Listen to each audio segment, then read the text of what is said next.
C'est fou comment maintenant les gens utilisent le nom de Dieu pour embobiner les gens, pour les tromper, pour faire en sorte que les gens marchent à leur guise. Et vous savez ce qui est drôle? C'est qu'en 2020, ça existe toujours. Des gens qui croient aux bêtises des bonbons pasteurs. Ça existe. Ça existe. Et quand je vois ça, I'm just like, non, c'est pas possible. Non, Dieu doit vraiment, Jésus doit revenir très vite parce que le monde là, ça va déjà d'une autre manière. En tout cas, générique.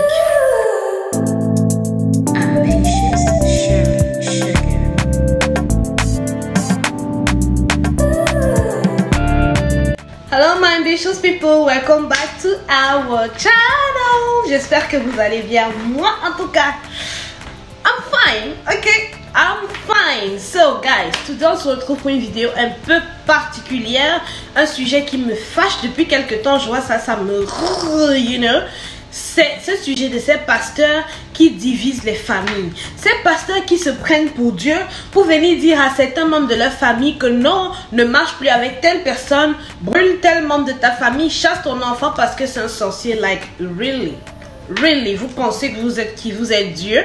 Reste même à savoir si le Dieu dont vous parlez, c'est le même Dieu que moi, je sais. Reste à savoir si c'est ce Dieu-là. So guys, avant de continuer, j'aimerais juste dire, si c'est la première fois pour toi de passer par ici, de t'arrêter sur la chaîne de l'Ambitieuse, la chaîne de l'ambition, n'oublie pas de subscribe, right here. Subscribe, active la cloche de notification, partage avec tes amis pour que notre famille s'agrandisse parce que à bras ouverts, nous recevons tous les jours des nouveaux venus, ok?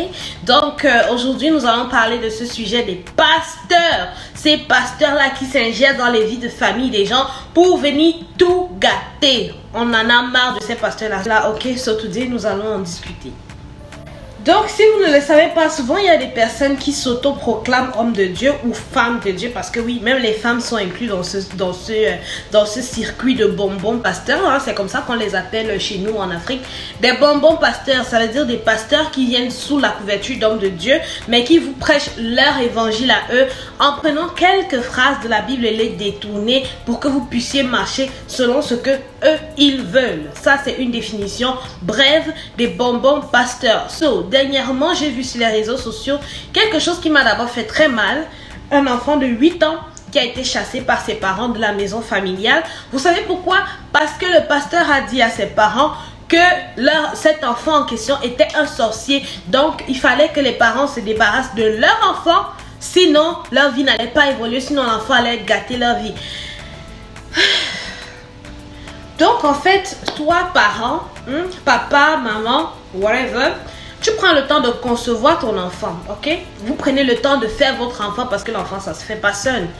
Et puis là, maintenant, un jour, un pasteur vient de nulle part, après tout le temps qu'il a passé dans ton ventre, toi, femme. Parce que là, je blâme beaucoup plus la femme. Pour cet acte-là, je blâme beaucoup plus la mère. Parce que c'est toi qui as porté l'enfant, maman. C'est toi qui as supporté. C'est toi qui as supporté les contractions. Tu ne peux pas oublier ça comme ça du jour au lendemain. Donc, quelqu'un vient de nulle part te dit que toi, ton enfant, que tu as supporté les contractions, que tu as poussé là pour mettre au monde, il est un sorcier, qu'il met un frein à ta vie. Donc, toi-même, tu ne crois pas en ce qui sort de toi, ta propre chair, la chair de ta chair. Et comme ça, tu te débarrasses de lui. Parce que le pasteur a dit.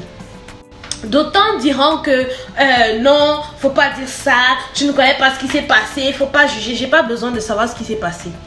Vous n'utilisez pas souvent votre logique parfois. Donc n'importe qui va venir vous balancer n'importe quoi comme ça, puis vous allez croire. C'est comme l'autre cas qui s'est passé, je crois c'est au Nigeria, parce que l'enfant, ça c'était au Congo. Au Nigeria, je pense j'ai vu une maman qui s'est fait brûler vivante par ses enfants que elle-même elle a porté. Hey, Zambé, mes enfants que moi-même j'ai porté, vous me prenez, vous me lancez dans le feu, vivante, parce que votre pasteur a dit que moi je suis sorcier.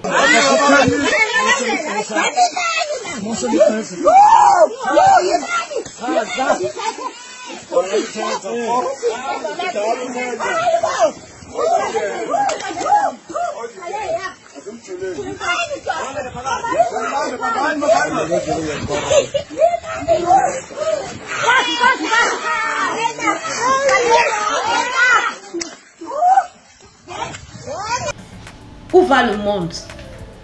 Où va le monde? Et quand vous faites ça, vous pensez que non, quand vous allez faire comme ça, vos malédictions vont s'arrêter. Parce que oui, le pasteur leur a dit que c'est la maman qui les bloque. C'est la maman qui bloque toutes leurs chances. Pour ça qu'ils ne travaillent pas, qu'ils ne sont pas prospères. Bullshit. bullshit. Ça veut dire que vous-même, là, votre pasteur là, il est là seulement pour vous endormir. Franchement, au sujet des parents, qu'est-ce que la Bible dit? La Bible dit, tu honoreras ton père et ta mère. N'est-ce pas? Ton père et ta mère, ce sont tes dieux sur terre. Ta mère encore plus. Parce que c'est elle qui te porte dans son ventre. C'est elle qui supporte tes caprices. Quand tu nais, c'est elle qui supporte les contractions. Quand tu es encore dans son ventre. Quand même tu sors, la majeure partie du temps, c'est elle qui s'occupe de toi. Tu penses que si cette femme-là voulait te faire du mal, elle n'allait pas le faire depuis quand tu étais dans son ventre? Penses même-tu que tu allais voir le jour? Ah ben non. Mais si tu as vu le jour, ça veut dire que le Seigneur a permis que même si elle était sorcière, comme le pasteur le dit, que tu aies pu voir le jour. Et maintenant que tu as vu le jour, Dieu merci, tu as connu Dieu selon vous. Selon vous, vous avez connu Dieu. Si même ta mère est sorcière, une fois que tu as connu Dieu, quand tu acceptes Jésus dans ta vie, il te détache de toute liaison qui t'attache encore à ta famille terrestre. Quand tu acceptes Jésus, il te libère de toute malédiction, de toute liaison maléfique qui te lie avec le monde terrestre. C'est-à-dire que ce soit que ta grand-mère t'avait attaché n'importe où, que ton grand-père avait fait, que ta maman avait fait. Non, il te délivre de tout ça. Ton arbre généalogique commence maintenant à partir de ce Jésus-là. Tu n'es plus lié à ton papa, ta maman, non. Tu es maintenant lié seulement à lui. C'est pas ça que la Bible dit? Hein? Si maintenant c'est le cas, pourquoi trembler si on te dit que ta mère terrestre est sorcière? Pourquoi trembler si on te dit qu'elle est sorcière et puis elle voulait te faire du mal, qu'elle est la personne responsable de ton échec? Si tu entends ça en tant que chrétien, ne vas-tu pas recommander son sort à l'Éternel? Ou alors toi-même, ne vas-tu pas prendre les devants pour dire que je vais combattre cet esprit-là, cet esprit diabolique qui est en ma mère avec la puissance de Jésus-Christ? Ou alors tu appelles même d'autres pasteurs pour venir délivrer ta mère de cette emprise? Ou I don't know. La brûler, c'est ça que la Bible dit, de brûler les gens? Vous savez ce qui est drôle? C'est que souvent en Afrique, un pasteur a un pouvoir pas possible sur le mental d'une personne par rapport à ses propres parents. Ça, c'est un truc que j'ai jamais compris. Moi, je vais même pas m'étaler dessus pendant longtemps. Je vais juste dire, vous savez, hein, la Bible, ce que la Bible dit, c'est vrai. Mais quand vous écoutez les paroles de certains pasteurs, sachez tamiser ce qui est bon pour vous. Moi, les pasteurs que je suis, c'est pas tout ce qu'ils disent que je garde à ma tête. C'est pas tout ce qu'ils disent que je trouve qui est bon pour moi. Il y a des choses qu'ils disent souvent, je dis ouais, ça fait du sens. Il y a d'autres choses quand ils disent, c'est comme non, ça là non. Même s'ils donnent un passage, je dis, moi je suis dans. Ça ne passe pas dans ma tête. Et je ne dis pas que ça passe pas dans ma tête selon moi. Non, je dis ça ne passe pas dans ma tête selon la façon que j'ai été, selon mon caractère, selon la façon que mon Dieu m'a créé. Parce que c'est pas tout ce que les pasteurs disent là qui est vrai. Je vais vous prendre un exemple. Il y a des personnes que une fois qu'elles donnent leur vie à Jésus, elles changent beaucoup de choses dans leur vie. Et c'est bien de changer. Surtout si tu étais une personne un peu, voilà. Je prends juste, comme là, vous voyez, moi j'ai des cheveux verts. Tu vas entendre une autre fille qui va te dire, oh non, moi depuis que j'ai accepté Jésus, moi les choses comme ça, je ne fais plus de make-up parce que le make-up, voilà, c'est satanique. Je ne mets plus des rallonges parce que c'est satanique. Je ne fais plus des coiffures colorées parce que c'est satanique. Je dis ça, c'est pour vous. Ok? Je vois pas le passage biblique qui dit qu'il ne faut pas se maquiller. Ne savez-vous pas que même avant le temps de Jésus-Christ, les femmes se maquillaient déjà? Vous pensez que les pharaons qui se maquillaient là, leur maquillage c'était quoi? C'est du kohl. Le kohl, c'est ça qu'on utilise aujourd'hui pour mettre ici.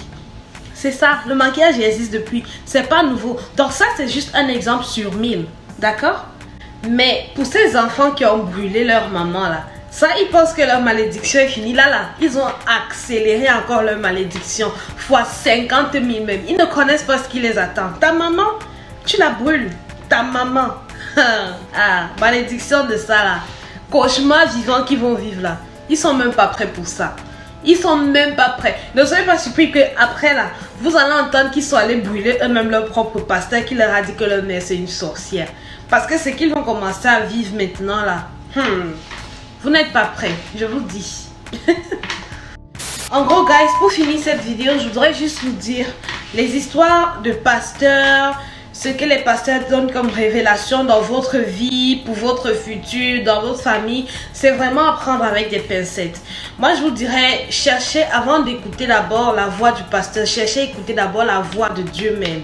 Quelqu'un va me dire, on fait comment pour écouter la voix de Dieu? Ben, c'est simple, demande-lui de te parler. Ça peut arriver instantanément, comme ça peut prendre du temps. Ça dépend de tout un chacun. Et aussi, moi, je vous conseillerais, lisez la Bible. Lisez la Bible. Si vous ne pouvez pas lire, écoutez comme moi je fais souvent. J'écoute parce que j'ai un petit problème avec la lecture. Mais écoutez, c'est très bien. Il faut... Déjà, cherchez vous-même d'abord vos solutions avant d'aller voir les pasteurs. Ce n'est pas tous les pasteurs qui vous veulent du bien. So guys, comme d'habitude, si la vidéo t'a plu, leave a thumbs up. S'il y a des points que tu as aimé, leave a thumbs up. S'il y a des points que tu n'as pas aussi aimé ou que tu aimerais argumenter un peu plus, just leave a comment right there. Ou alors tu peux me joindre sur Instagram qui va s'afficher juste là, ok? Puis on pourra en discuter en privé. Si tu veux que c'est un truc qui se débatte en public aussi, why not? Tant que c'est fait dans le respect, moi je suis ouverte pour une discussion, ok? Donc une fois de plus, merci d'avoir partagé ce moment avec moi. Si tu es seul ou si vous êtes nombreux, I don't know. Je te remercie, je vous remercie. Je vous souhaite à tous un excellent moment, dépendamment de la période dans laquelle vous me recevez. Et on se dit à ma prochaine vidéo. Activez la cloche de notification.